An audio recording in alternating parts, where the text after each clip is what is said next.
আসসালামু আলাইকুম। হায়দুর সাহেব রাদুল্লাহ আনম 14 খণ্ড হইতে পড়া হইতেছে। এক ইহুদির প্রশ্ন হযরত ওমর রাদিয়াল্লাহু জবাব।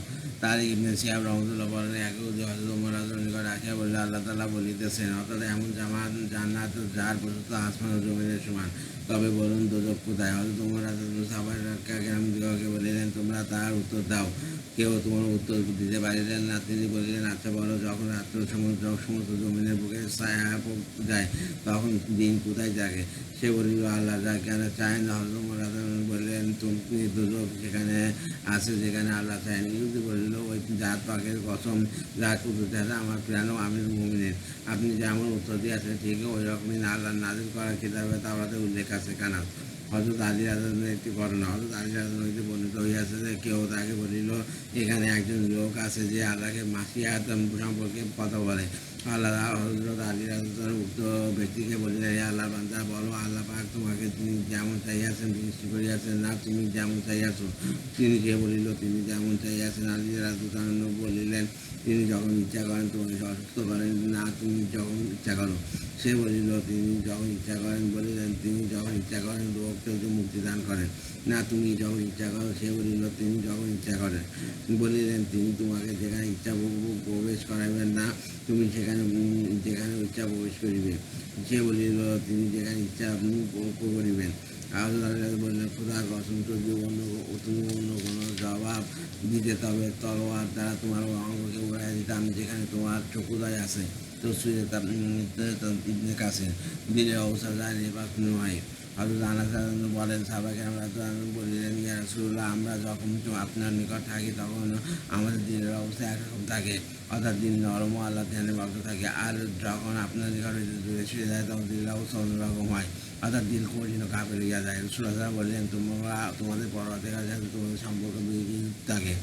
তাহারা বললেন, আমরা আল্লাহকে প্রকাশ্য গোপনে অবস্থায় আমাদের রব মনে করি। তিনি বলেন, তবে উহা নেফাক নয়। সবচেয়ে ইবনে কাসির হিসাব সম্পর্কে একটি ঘটনা।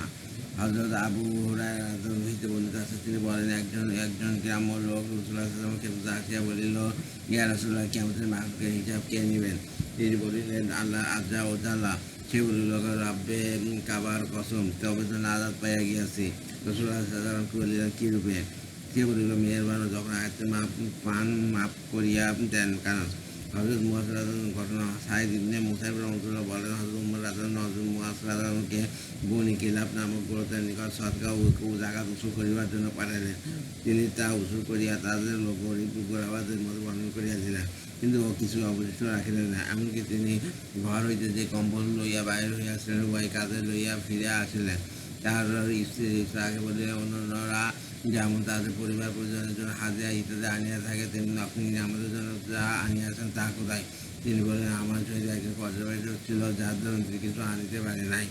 স্ত্রী বললেন, আপনি রাসূলুল্লাহ সাল্লাল্লাহু আলাইহি ওয়া সাল্লাম ও হযরত আবু বকর রাদিয়াল্লাহু আনহুর নিকট আমিন আমানত হিসাবে পরিচিত ছিলেন। আর ওমর রাদিয়াল্লাহু অবিশ্বাস করিয়া আপনার সহিত পর্যবেক্ষক পাঠাইয়াছে। এবং তার স্ত্রী এই কথা অন্যান্য মেয়েদের সহিত আলোচনা করিলেন এবং হযরত ওমর রাদিয়াল্লাহু সম্পর্কে সমালোচনা করিলেন। এই কথা হযরত ওমর রাদিয়াল্লাহুর কানে পৌঁছাইল। তিনি হযরত মুয়াজ রাদিয়াল্লাহুকে ডাকিয়া বলিলেন, আমি কি রক্ষা প্রতিরক্ষণের জন্য তোমার সহিত লোক পাঠাইয়াছিলাম? হযরত মুয়াজ রাদিয়াল্লাহু বলিলেন, আমি তাহার নিকট অর্জন করিবার মতো আর কিছু না পাইয়া এই কথা বলিয়াছি। তিনি উহা শুনিয়া হাসিয়া উঠিলেন এবং তাহাদের কিছু দিয়া বলিলেন, উহা দ্বারা তোহাকে রাজি করিয়া লও। ইবনে জারির রহমতুল্লাহ বলেন, হযরত মুয়াজ রাদিয়াল্লাহু পর্যবেক্ষক বলিতে আল্লাহ তাদেরকে বুঝিয়াছেন, আর তাহার স্ত্রী বুঝিয়াছেন কোন মানুষ। কানাস। হযরত সালাবা রাদিয়াল্লাহু হাদিস ইমাম আহমদ ইবনে হাম্বল রহমতুল্লাহ হইতে বর্ণিত আছে, একবার হযরত আয়েশা রাদিয়াল্লাহু আনহা বলিলেন, সকল প্রশংসা আল্লাহ তাআলার জন্য, যার সর্বশক্তি সমস্ত আমাকে ঘিরে রহিয়াছে। রাসূলুল্লাহ সাল্লাল্লাহু আলাইহি ওয়াসাল্লামের নিকট যখন সে মেয়ে লোকটি আসিয়া নিজের স্বামীর বিরুদ্ধে নালিশ করিতেছিল, তখন আমিও ঘরে এক কোণে ছিলাম। আমি তার সকল কথা শুনিতেছিলাম না, কিন্তু আল্লাহ তাআলা আয়াত নাযিল করিলেন। অর্থ, নিশ্চয় আল্লাহ ও স্ত্রীকে কথা শুনাইছেন যে স্বীয় স্বামীর ব্যাপারে আপনার নিকট বাধানুবাদ করিতেছিল, আল্লাহ সঙ্গে অভিযোগ করিতেছিল, আর আল্লাহ তোমাদের উভয়ের কথাবার্তা শ্রবণ করিতেছিলেন। আল্লাহ সব শোনেন ও সব দেখেন। অন্য রেওয়াতে আসিয়াছে, হযরত আয়েশা রাদিয়াল্লাহু আনহা বলিলেন, বড় বরকতওয়ালা ওই জাতে পাক যার শ্রমশক্তি সমস্ত জিনিসকে ঘিরিয়া রহিয়াছে। আমি খাওলা বিনতে সালাবার কথা শুনিয়াছিলাম, অবশ্যই তার অনেক কথা শুনিতে পাই নাই। সে রাসূলুল্লাহ সাল্লাল্লাহু আলাইহি ওয়াসাল্লামের নিকট আসিয়া নিজের স্বামীর বিরুদ্ধে নালিশ করিতেছিল এবং বলিতেছিল, ইয়া রাসূলুল্লাহ, আমার সমস্ত মাল খাইয়া শেষ করিয়াছে, আমার জীবন শেষ করিয়াছে, আমার পেটে আজ সন্তান দিয়াছে। এখন যখন আমার বয়স হইয়াছে, সন্তান সম্ভাবনা শেষ হইয়া গেছে, তখন সে আমার সহিত তুমি আমার জন্য মাতৃতুল্য হারাম বলিয়া জুহার করিয়াছে। আয় আল্লাহ, আমি আপনার নিকট নালিশ করিলাম। তৎক্ষণাৎ জিবরাইল আলাইহিস সালাম এই আয়াত লইয়া অবতীর্ণ হইলেন। হযরত আয়েশা রাদিয়াল্লাহু আনহা বলেন, আমার তার স্বামী আওস ইবনে সামিত রাদিয়াল্লাহু ছিল। তাফসীরে ইবনে কাসির।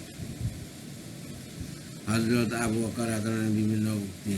হযরত আব্দুল্লাহ ইবনে ওমর রাদিয়াল্লাহু বর্ণিত আছে হইয়াছে, তিনি বলেন, রাসূলুল্লাহ সাল্লাল্লাহু আলাইহি ওয়াসাল্লাম ইন্তেকালের পর হযরত আবু বকর রাদিয়াল্লাহু বলেন, হে লোক সকল, যদি মুহাম্মদ সাল্লাল্লাহু আলাইহি ওয়াসাল্লাম তোমাদের মাবুদ হইয়া থাকেন, যার তোমরা অবতার করিতেছি, তবে তিনি মরিয়া গিয়াছেন। আর যদি তোমাদের মাবুদ তিনি হইয়া থাকেন, যিনি আসমানে আছেন, তবে জানিয়া রাখো তোমাদের মাবুদ অবশ্যই মরেন নাই। তারপর তিনি এই আয়াত তেলাওয়াত করিলেন, অতএব আর মুহাম্মদ তো রাসূলই, তার পূর্বে আরও অনেক রাসূল অতীত হইয়াছেন। কানাস।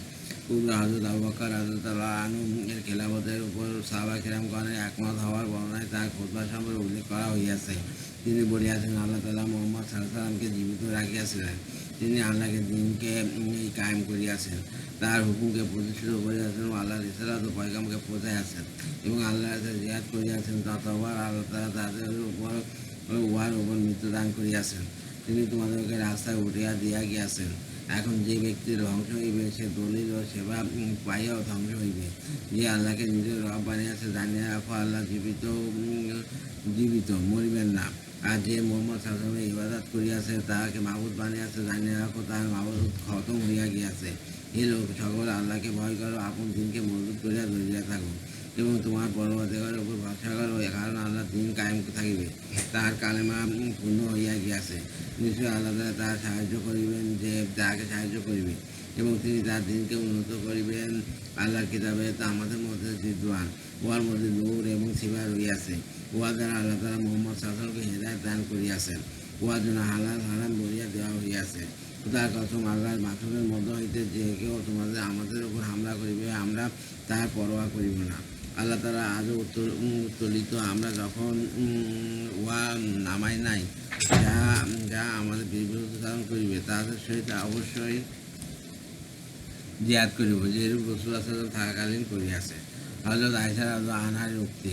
হযরত আলকামা রাদিয়াল্লাহু আনহু তার মাতা হইতে বর্ণনা করেন, তিনি বলেন, একজন মেয়ে লোক হযরত আয়েশা রাদিয়াল্লাহু আনহার ঘরে আসিয়া রাসূলুল্লাহ সাল্লাল্লাহু আলাইহি ওয়াসাল্লাম ঘরের নিকট সুস্থ অবস্থায় নামাজ শুরু করিল এবং সেজদা যাইয়া আর মাথা উঠাইল না, ওই অবস্থায় মারা গেল।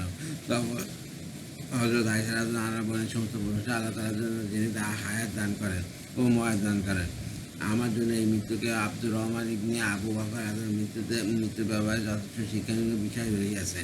তিনি কাইলুল্লাহর জন্য নিজের বিছানায় শুয়াইছিলেন, লোকেরা চোখ জাগিতে গেল যে দেখল তিনি মারা গিয়াছেন। তার এই ধরনের মৃত্যুতে হযরত আয়েশা রাদিয়াল্লাহু আনহার মনে সন্দেহ জাগিয়াছিল যে হয়তো বা ষড়যন্ত্র করিয়া তাহার জীবিত অবস্থায় দ্রুত দাফন করিয়া দেওয়া হইয়াছে।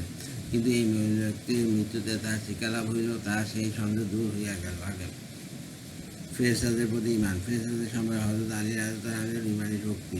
হযরত আলী রাদিয়াল্লাহু আনহু হইতে বর্ণিত আছে, তিনি বলিয়াছেন, প্রত্যেক বৃষ্টির ফোঁটা নির্ধারিত ফেরেশতার মাধ্যমে পড়ে। কিন্তু যেদিন নূহ আলাইহিস সালামের কওমের প্রতি আযাব হিসাবে নাযিল হইয়াছিল, সেই দিন পানিকে সরাসরি হুকুম দেওয়া হইয়াছিল এবং সেদিন পানি ফেরেশতার আয়াতের বাইরে চলিয়া গিয়াছিল।